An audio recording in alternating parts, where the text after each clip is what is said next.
IPL के बीच में जब टीम इंडिया के लिए कॉन्ट्रैक्ट का ऐलान हुआ तो सबकी निगाहें इस बात पर थी कि कौन सा खिलाड़ी होगा जिसे टीम में जगह मिलेगी, कौन वो होगा जो टीम से विदा किया जाएगा।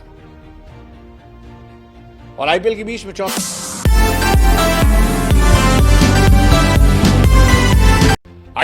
जब टीम इंडिया के लिए कॉन्ट्रैक्ट का ऐलान हुआ तो सबकी निगाहें इस बात पर थी कि कौन सा खिलाड़ी होगा जिसे टीम में जगह मिलेगी, कौन वो होगा जो टीम से विदा किया जाएगा। और आईपीएल के बीच में 34 खिलाड़ियों को कॉन्ट्रैक्ट मिला। कुछ के चेहरे पर मुस्कुराहट नजर आई, कुछ को सुकून मिला, कुछ ने राहत की सांस ली और कुछ ऐसे हैं जो आईपीएल में अच्छा कर रहे हैं पर गमजदा है। लेकिन सबसे बड़ी कहानी हाइलाइट्स ऑफ इंडियन टीम में कॉन्ट्रैक्ट की श्रेयस अय्यर और ईशान किशन की वापसी रही, क्योंकि श्रेयस अय्यर और ईशान किशन वो दो खिलाड़ी जो टीम इंडिया के लिए खेल रहे थे लेकिन फिर एकाएक बाहर कर दिए गए। दोनों को बीसीसीआई के सेंट्रल कॉन्ट्रैक्ट से बाहर किया गया था। वनडे और टेस्ट T20 हर जगह से ड्रॉप कर दिया गया था। बहुत सारे इश्यूज आए थे, लेकिन अब इनकी वापसी हुई है।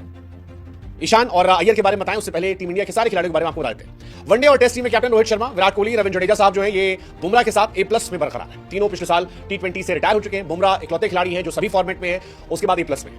अब 5 खिलाड़ी ऐसे हैं जो बाहर किए गए हैं। शार्दुल ठाकुर और अश्विन उसमें बड़ा नाम है। 5 खिलाड़ी जिन्हें बाहर किया गया है वो है शार्दुल ठाकुर, रविचंद्रन अश्विन, जितेश शर्मा, KS भरत और आवेश खान। अब जितेश शर्मा, KS भरत समझ में आता है, शार्दुल उनके लिए बुरा लगता है, वो अच्छा कर रहे थे, उन्हें भी बिल्कुल हर जगह से ड्रॉप कर दिया गया। अश्विन रिटायर हो चुके हैं तो वो मतलब बनता नहीं। आवेश खान आईपीएल में अच्छा कर रहे बट उनकी जगह अश्विन ने ऑस्ट्रेलिया के बाद रिटायरमेंट का ऐलान किया तो उनका बाहर होना समझ में आता है। ईशान किशन और श्रेयस अय्यर की मेन कहानी है, क्योंकि श्रेयस और ईशान जो है पिछले साल सेंट्रल कॉन्ट्रैक्ट से बाहर हुए थे और बोर्ड की तरफ से आदेश था कि ये लोग डोमेस्टिक नहीं खेल रहे हैं। उसी के बाद से श्रेयस स्पेशली काफी सीरियस होकर डोमेस्टिक में गए और रणजी मैच में 5 में 480 रन, 9 मैच में 345, सैयद मुश्ताक अली में काफी रन बनाए, विजय हजारे में रन बनाए। आईपीएल में तो चल ही रहे हैं। इतनी परफॉर्मेंस की कि उन्हें वापस आना था और वापस आए हैं। Shreyas Iyer is finally back contract में। हालांकि ग्रेड B में उन्हें मिला, मुझे लगता है वो ग्रेड A डिजर्व करते थे, लेकिन शायद वनडे फॉर्मेट में केवल है इसलिए। लेकिन मुझे लगता है कि इस बार उनके फॉर्मेट्स बढ़ेंगे, उन्हें टेस्ट टीम में भी जगह मिलेगी, उन्हें T20 में भी शायद जगह मिल सकती, शायद पता नहीं, T20 में डिपेंड करेगा वो कैसे खेल रहे हैं।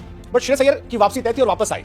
कमाल की स्टोरी है। बीसीसीआई ने ड्रॉप किया, चोटिल हुई, डोमेस्टिक गए, रन बनाए, रणजी जीता, सैयद मुश्ताक अली जीता, ईरानी ट्रॉफी जीता, विजय हजारे जीता, आईपीएल जीता, चैंपियंस ट्रॉफी जीता। चैंपियंस ट्रॉफी में सबसे ज्यादा रन बनाए, प्लेयर ऑफ द मैच का अवार्ड मिला। अब बीसीसीआई के सेंट्रल कॉन्ट्रैक्ट में है, पंजाब भी अच्छा कर लिया। ईशान किशन का वापस आना खुश भी करता है लेकिन हैरान भी करता है, क्योंकि ईशान किशन एक मैच में चले थे, उसके बाद से फ्लॉप चल रहे थे, लेकिन उनको भी मौका दिया गया है।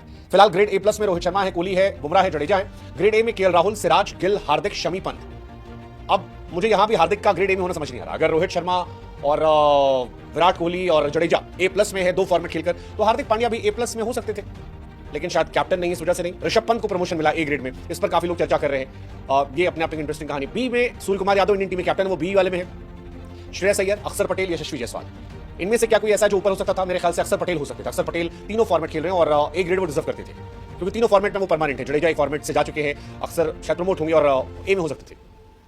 सी में फिलहाल रिंकू सिंह है, तिलक है, ऋतुराज है, शिवम दुबे है, बिश्नोई है, सुंदर है, मुकेश है, संजू सैमसन, अर्शदीप सिंह, प्रसिद्ध कृष्णा, रजत पाटीदार, ध्रुव जुरेल, सरफराज खान, नीतीश रेड्डी, ईशान किशन, अभिषेक शर्मा, आकाश, वरुण चक्रवर्ती और हर्षित। ये कहानी उनकी है।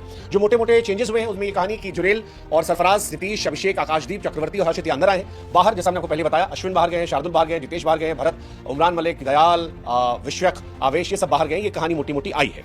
खैर, इनमें तो कईयों की जीत हुई है, जिनको अच्छा मौका मिला, कुछ बाहर हुए, लेकिन जीत आप भी सकते हो। एक आसान सा सवाल का जवाब देकर। सवाल सिर्फ इतना है कि क्या ऋषभ पंत की टीम केएल राहुल की टीम को हराएगी? क्या लखनऊ दिल्ली से जीत पाएगी? ये एक आसान सा सवाल है। इस सवाल का जवाब अगर आप देंगे तो आपकी बल्ले बल्ले हो जाएगी। प्रोबो ऐप पर जवाब देना है, बुद्धि का इस्तेमाल करना है। प्रोबो ऐप पर बुद्धि का इस्तेमाल करके ढेरों इनाम मिलते हैं और हमारे लिंक से जाएंगे तो और भी इनाम आपको मिलेंगे, वैसे ही जैसे खिलाड़ियों को मिले हैं इस सेंट्रल कॉन्ट्रैक्ट में। क्योंकि जो A+ है उसे 7 करोड़ मिलेगा, जो A है उसे 5 करोड़ मिलेगा, जो B है उसे 3 करोड़ मिलेगा, जो C है उसे 1 करोड़ मिलेगा। ये हाईलाइट है बीसीसीआई के सेंट्रल कॉन्ट्रैक्ट की। कोहली, रोहित, जडेजा A+ में, अय्यर, ईशान बैक, पंत सीनियर बन गए हैं, वरुण चक्रवर्ती, अभिषेक, नीतीश, हर्षित ये इंक्लूड किए गए हैं, सरफराज, जुरेल ये भी इंक्लूड किए गए हैं। 7 नए खिलाड़ियों को मौका मिला है। टोटल 34 खिलाड़ी है।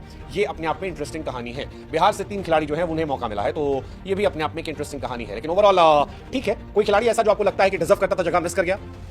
मेरे ख्याल से मोटा मोटा सब है, सारे ऑलमोस्ट खिलाड़ी हैं जो टीम में जगह डिजर्व करते थे, उनको जगह मिल गई। कोई ऐसा आपको जो लगता है कमेंट सेक्शन में लिख सकते हो। कुछ ऐसे जो ऊपर नीचे हो सकते थे, बाकी ठीक है। सेंट्रल कॉन्ट्रैक्ट की जगह मिली है, मोटा मोटा ठीक है।